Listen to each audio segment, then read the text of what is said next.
Thank God it's Friday. You can't wait for the Friday evening to come.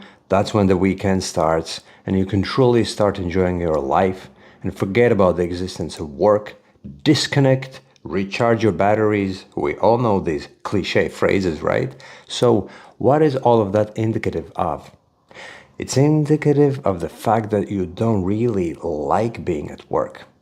If you can't wait to leave it, to go back to your real life, right? Where you can really enjoy the things that you're doing, it kind of says a lot. It says that you are kind of trying to forget about the reality, forget about how you really feel deep down inside and suppress those emotions.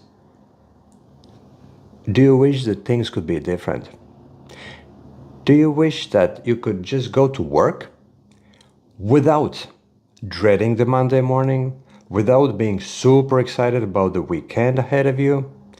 Just go to work and feel that you can self actualize, realize your full potential there, be useful, get paid adequately, and when the weekend comes or the evening comes and you can go back home and be with your family and everything, you just don't take it in a super emotional way. You just go through all of those things at a balanced emotional state, truly feeling your value that you bring to the company, value that the company brings to you, right?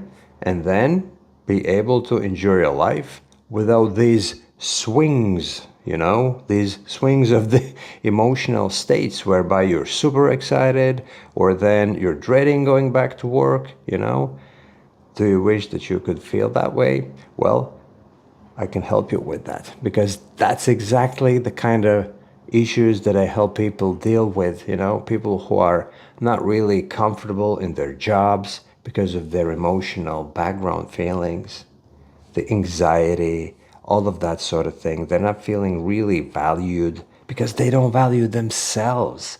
That's the problem. That's the real problem. If you are not valuing yourself, if you are belittling yourself, then you will be feeling miserable no matter which job you're in. The external factors won't even matter. You will be miserable anywhere, and you will be always just hoping for the weekend to begin so that you can forget yourself, and then this never ending vicious circle, you know, keeps repeating itself again and again.